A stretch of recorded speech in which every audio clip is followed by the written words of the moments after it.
Could the Oklahoma Sooners have a surprise defensive MVP in 2024? Well, one of the defenders certainly thinks so. We'll discuss that and more on today's episode of Locked On Sooners. You are Locked On Sooners, your daily podcast on the Oklahoma Sooners, part of the Locked On Podcast Network, your team every day.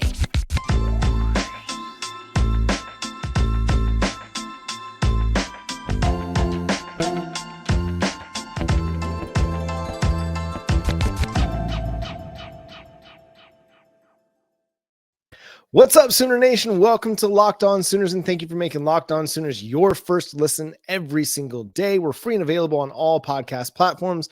My name is John Williams. This is Josh Helmer, and there could potentially be a surprise defensive MVP in 2024.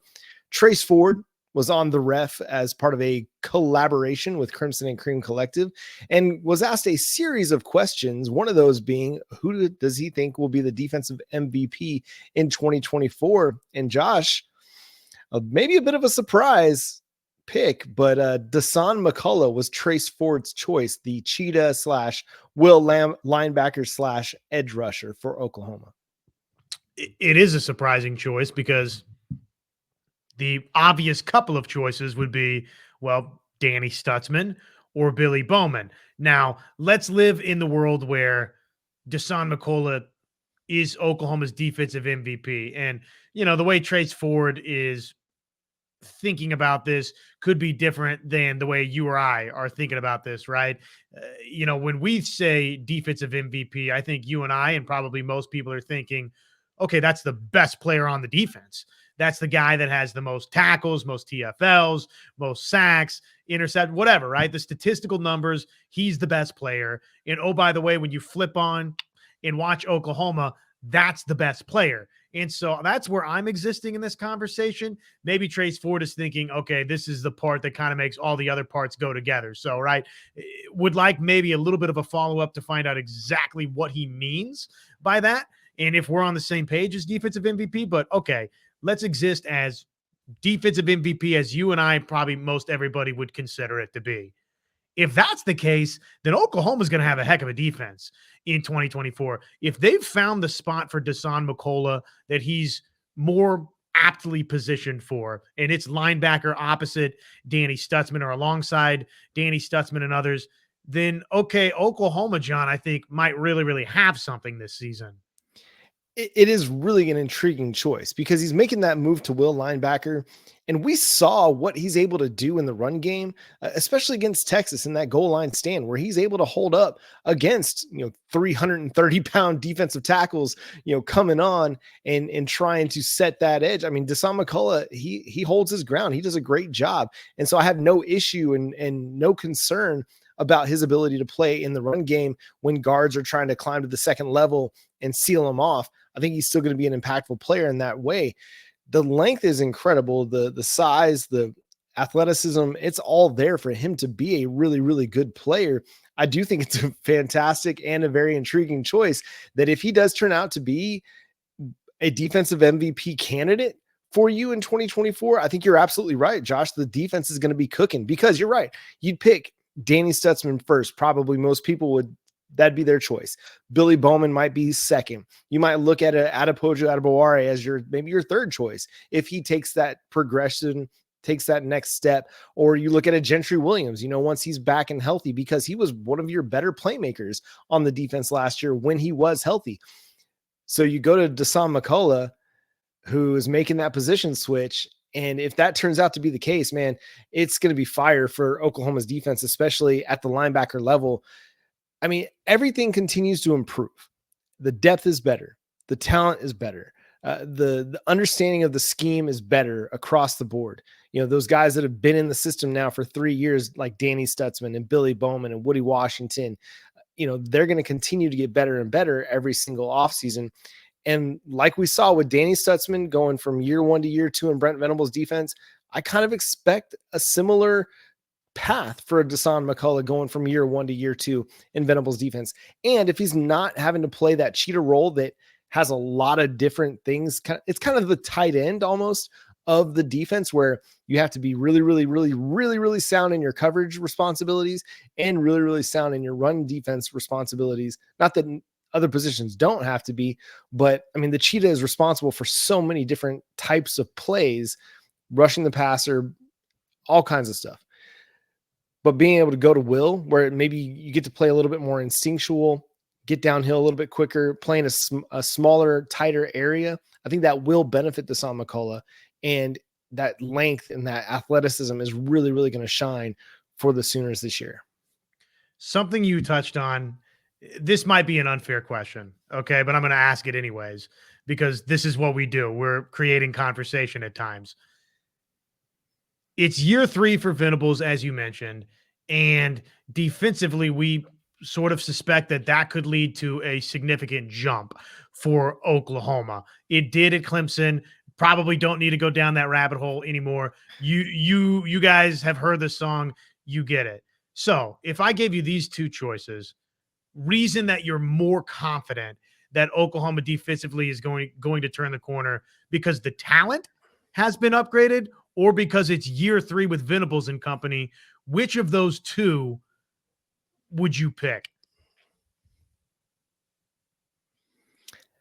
I'm going to have to go with the talent. I think the talent is just better.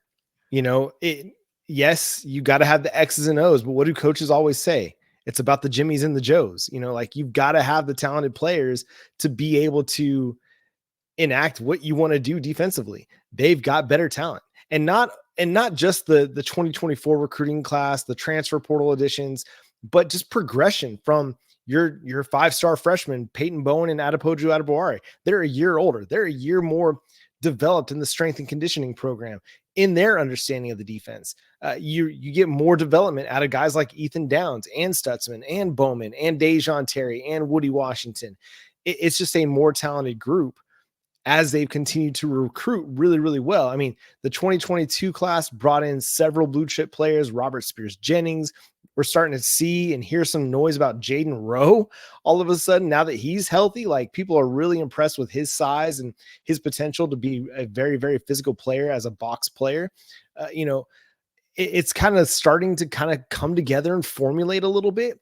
And that's not even including this 2024 signing class that everybody's pumped about, especially on the defensive side of the ball. So the talent continues to get better and better year after year. And I think that is also going to be a significant player in what makes them better. Obviously, understanding the scheme it's going to matter and it's going to help.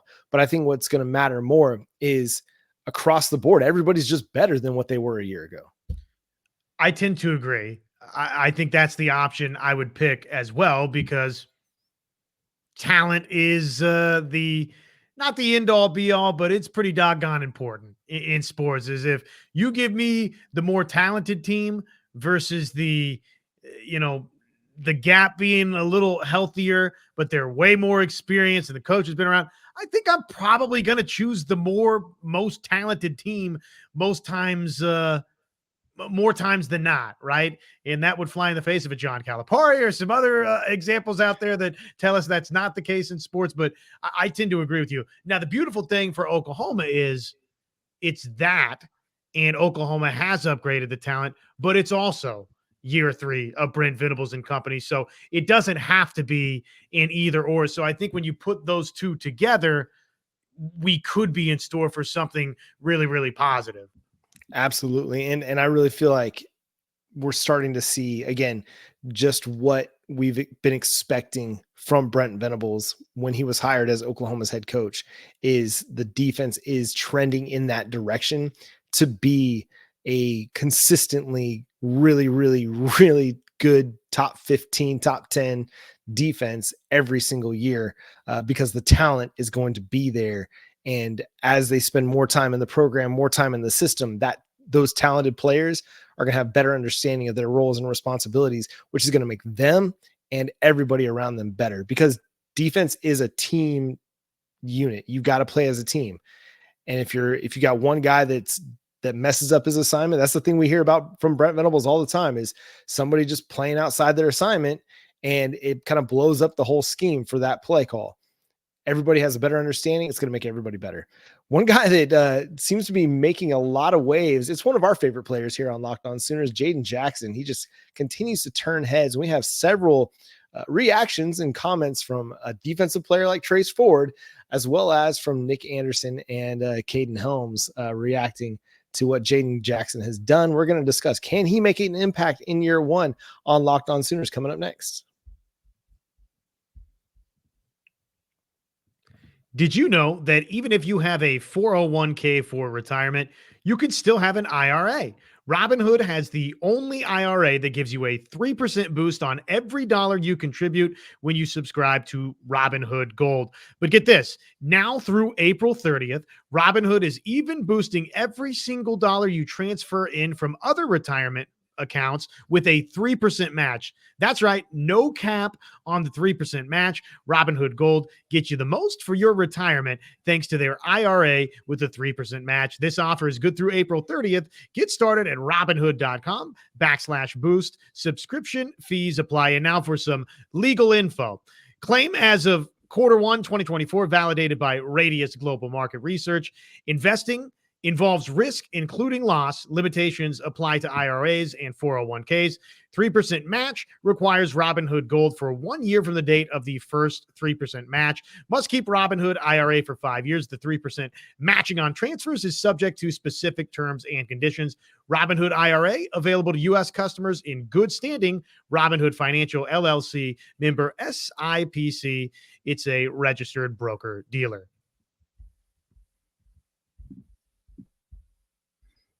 Are you watching Fox Sports or ESPN on your TV all day? Have to turn down the volume with all that shouting? Make the switch to Locked On Sports today, a free 24/7 sports streaming channel programmed for you every day to bring you the biggest stories without all the screaming. Locked On Sports Today brings you can't miss analysis, opinions, and news streaming 24/7 on YouTube or the free Amazon Fire TV channels app, part of the Locked On Podcast Network, your team every day. So the Jaden Jackson buzz does not slow down at all.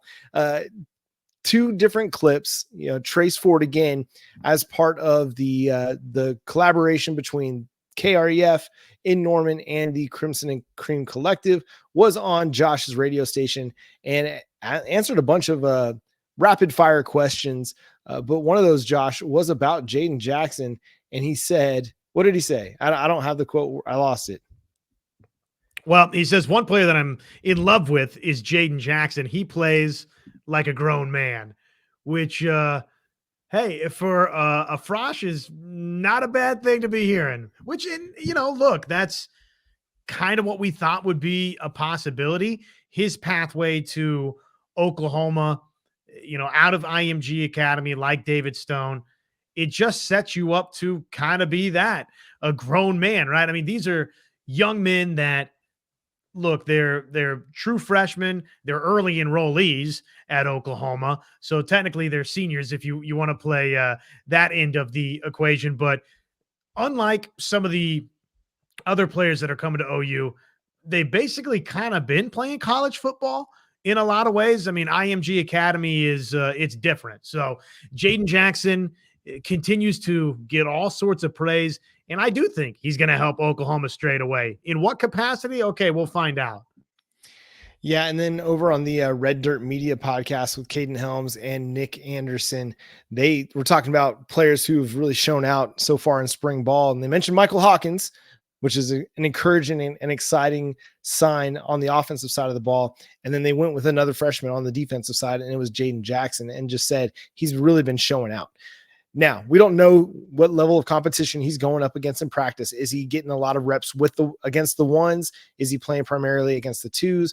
I don't know. But what we do know is you got a veteran defensive end in Trace Ford, and then you've got two kind of younger offensive players that have both, or three, all taken notice of Jaden Jackson and what he's been able to do in such a short time with the Oklahoma Sooners. Josh, I think you're right. Man, you touched on it. IMG Academy, it's a prep school for collegiate athletics, basically. You're majoring in what you're going to play when you get to college. And that does set the stage for these guys to have a little bit faster track to playing time, potentially. Now, that's not always going to be the case, but with David Stone, Jaden Jackson? That very well may be. Now, we sat on this show maybe this time about a year ago when we were talking Jaden Jackson, and we loved what we saw on the tape. The dude just plays with great leverage, great physicality, great quickness. He doesn't move like a guy that should move as well as he does at his size. And anytime that you can move that well, and you've got that size and you've got that strength and that tenacity, it's going to show up, and it's going to show up early, and it's going to show up often. Can he make an impact in year one? I don't see why not. I mean, you've got Dejon Terry, and then you don't really have anybody that's got a solidified role at defensive tackle right now. So is he, I think at minimum, potentially a one tech or nose tackle for you? Yeah. I think he could be your backup nose tackle to Dejon Terry in year one, and then even play a little bit of that under tackle, that 3 technique, playing next to Dejon in certain packages, short yardage situations where you want to have as much size and as much leverage as you could have out there, being able to play Dejon and Jaden Jackson next to each other in those goal line situations, those short yardage. And then with a David Stone and Grayson Halton flanking those two guys. And it just really gives you a lot of beef and a lot of size and a lot of quickness and a lot of strength in the interior. So I'm excited, man. I know I'm part of the Jaden Jackson hype train, been conducting it for more than a year now. And I'm trying not to create too high of an expectation for him in year one. But when you hear the players talking about it, you hear, the guys that have been out at practice, Gabe and Teddy, whatever media member, and everybody continues to rave about what he's done, or at least take note of what he's done. It's hard to slow down that hype train. And so it's exciting. I mean, this was my favorite player in the 2024 cycle before he ever committed to Oklahoma, when it still looked like he was going to Texas. I was pumped about this kid because I just really enjoyed watching his game. Was even more pumped when he committed to Oklahoma and signed. And so I'm excited, man. I'm excited to see what he's going to be able to do, man. The spring game can't come soon enough because I cannot wait to see how he performs against college offensive linemen for the first time. It will be fun, and the fan base is obviously going to be frothing at the mouth to see what some of these youngsters look like. And Jaden Jackson, of course, David Stone, those guys are a couple of them.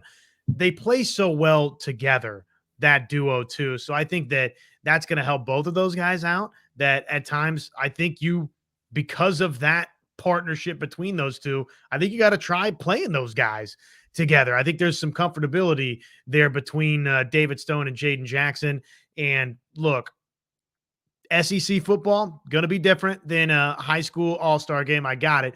But even in the all-American games, you saw those guys, that combination working together. So I'm not surprised to hear that Jaden Jackson is turning some heads early at OU. And, really for the Sooners this season, I'm not a total kick the can down the road type of analyst or fan. I want to see Oklahoma win big this season. But having said that, if you get to the point where the journey to the destination has a couple of unfortunate stops along the way, then one thing that could make it a little bit easier final destination is if Jaden Jackson, David Stone, some of these young defensive linemen in particular, John, show us that, oh, okay, wait a second, we got some legitimate promise now going forward. Yeah, this is going to be an interesting year because you have everything in front of you. You have the opportunity to go win and contend for a playoff spot and maybe even an SEC title game appearance, but you've also got a bright future that you're going to be developing along the way. And the guys that do earn playing time, that they've earned that playing time because we haven't seen Brent Venables and his staff be all that eager to throw youngsters out there early on and often, especially when you get to conference play. So it's going to be fascinating to watch, to see how this continues to develop throughout the offseason, through spring ball, into fall camp, and into the 2024 season. But big stuff happening this weekend down in Austin. OU Texas, the Red River rivalry continues on the softball diamond. We'll get into that. And is there a transfer portal edition that Oklahoma really needs to make an aggressive play for on the women's hoop side? Yeah, there is.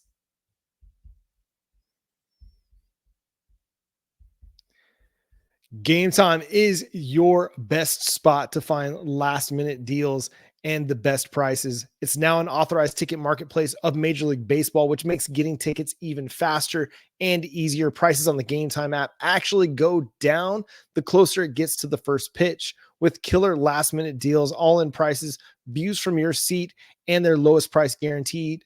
Gametime takes the guesswork out of buying MLB tickets. There are great seats available right now. If you're looking to go to an OU football game in the fall, I just pulled up, LSU. I mean, you can get in on the lower level. You can find tickets under $200 in the lower level. You can get in the upper level for under $100 in Baton Rouge at the end of November. I was looking at Ole Miss earlier as well. Still some great seats available down there in Oxford. I know a lot of Oklahoma fans, that's a game that they've circled as one that they might want to try to go to, because the tailgating affair that goes down there in Oxford is just phenomenal. It's chef's kiss. So go to Gametime, go download the app wherever you get your apps. Use promo code Locked On College to get $20 off.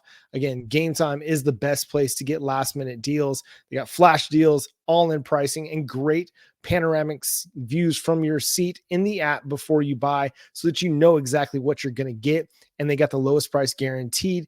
And your purchase is covered with the most flexible customer service policy in the ticketing industry. So take the guesswork out of buying tickets with Gametime.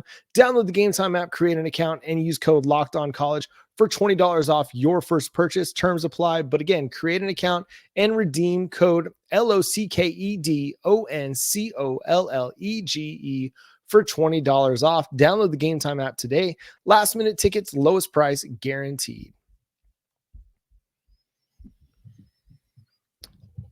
All right, Josh. So the Oklahoma Sooners are traveling down to Austin, the number one Oklahoma Sooners, to play the Texas Longhorns in a top 5 matchup on the softball diamond. This is going to be a great one. I mean, these teams are fairly evenly matched. The Oklahoma Sooners certainly have edges in several offensive categories, defensive categories in particular.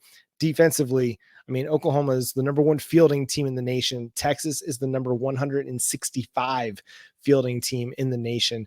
The Oklahoma Sooners have a much better power advantage, both in home runs and doubles. They walk a lot more than the Texas Longhorns, and as we discussed with Alex Storako earlier in the week, the Texas Longhorns, they will press you with their speed, with their base running, and their situational hitting. So this is a very, very exciting matchup. They've got some really good pitching as well. That's going to create a really, really interesting 3-day stretch down there in Austin.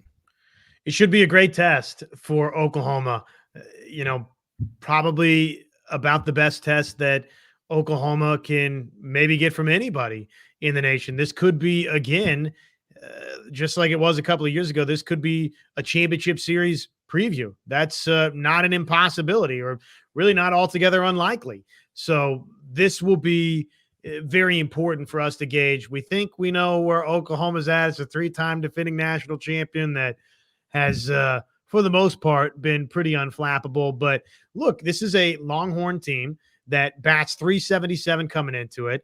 They've got 4 everyday players that bat over 400. So I don't like the fielding numbers that you mentioned for Texas, because guess what? Oklahoma's going to put it in play a lot. They're going to work counts. They are going to walk. So that might be the area where it would take a perfect weekend for Texas to win one of these games or to capture the series. But having said all of that, because of the bats of Texas being what they are, Oklahoma's pitching staff is going to get a legitimate test. And of course, the environment will be a test for OU.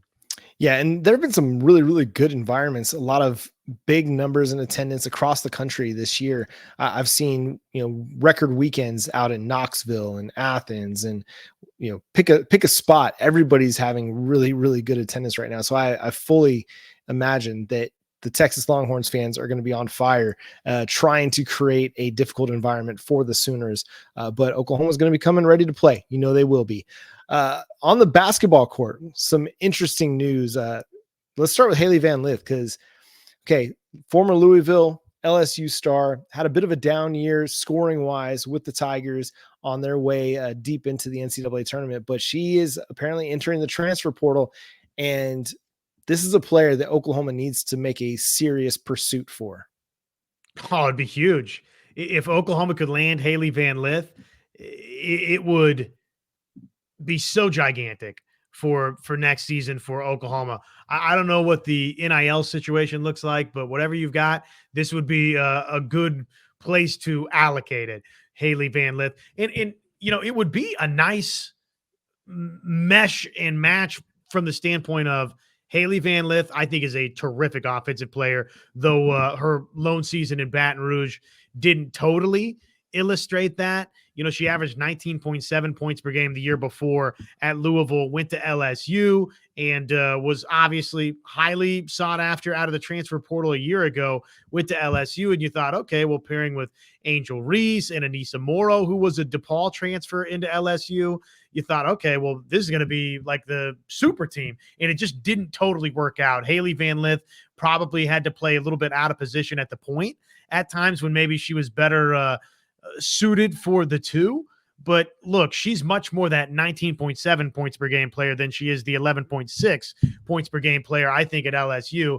And because of what OU does offensively, where they get up and down and they run, and, Oklahoma they can go get their hands dirty and go win a game defensively. But right now, I think it's fair to say that the identity of the program in a lot of ways is to get up and down offensively and to try and, run some folks out of the gyms at times. So that meshes with who Hailey Van Lith is. So yeah, if they could get Hailey Van Lith, oh my goodness, it'd be gigantic.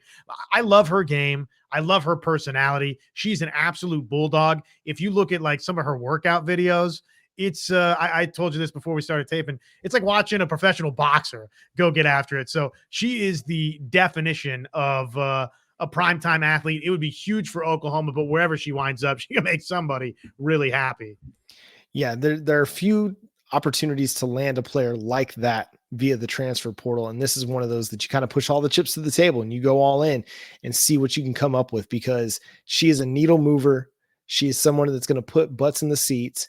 And I think she'd, like you mentioned, she'd be a really, really great fit, not just for the offensive scheme that Jennie Baranczyk wants to run, but with Jennie Baranczyk in particular, who is a bit of a bulldog herself. She's she loves her players. She loves, she's passionate, but man, she can get intense with the best of them too, in a good way, not like screaming and just making herself look like a fool. No, like intense in a good way. So I think, man, go after it. Make it happen, Jennie B. Let's make it happen. Another interesting nugget, Jalon Moore dropped a little mixtape on his ex social media account. Coming back, I would imagine at the end of it, he said, it's just ball. And I love that line. It's just basketball.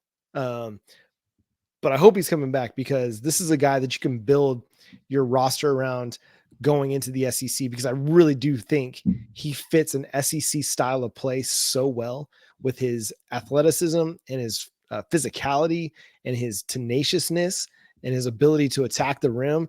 Like, that's a dude that you want to be able to find a way to put the ball in his hand and build your offensive scheme around. Well, and for Oklahoma, all of those things you mentioned are true. I love Jalon Moore's game. I think he had a tremendous first year in Norman, and there's more for him to go find out there. But Oklahoma needs Jalon Moore back in the worst stinking way possible, based on the defections that have already happened and the recruiting pitches that you're trying to make. Jalon Moore saying, hey, I'm sticking around, gives you a much better chance to go win some key transfer portal recruiting battles. And yes, I'm going to take the hype video from Jalon Moore as he is coming back to Oklahoma. So that's big time. He was very obviously one of, and at times, OU's best player. So one of Oklahoma's best players, and on many an occasion was Oklahoma's best player. So that is fantastic news. It's been a trying set of days, I'm sure, over there at the Lloyd Noble Center for Porter Moser and company, as they again have to go through the total reshuffling of the roster. But this, my friend, is a good recruiting win. Now they just need to go find themselves a Chris Paul, Jason Williams that can throw lobs and turn Oklahoma basketball into Lob City Junior, and all would be right with the world. And that's going to do it for today's episode of Locked On Sooners. Thanks so much for tuning in and being a part of the show. Subscribe to the show wherever you get your podcasts. We're free and available on all podcast platforms and on YouTube. And also go check out the Locked On Sports Today channel. Locked On has launched the first ever national sports 24/7 streaming channel on YouTube, and now it's also available on the Amazon Fire TV in the free Fire TV channels app. Locked On Sports Today is here for you 24/7, covering the top stories of the day with the local experts of Locked On, plus our national shows covering every league. Find Locked On Sports Today now, available on the free Fire TV channels app. Follow Josh on Twitter at JoshOnRef, myself at John9Williams. We'll be back next week to cover Oklahoma softball, whatever happens on the recruiting front, transfer portal stuff. So make sure you're tuned in with us every day here on Locked On Sooners. But until next time, he's Josh. I'm John. Boomer Sooner.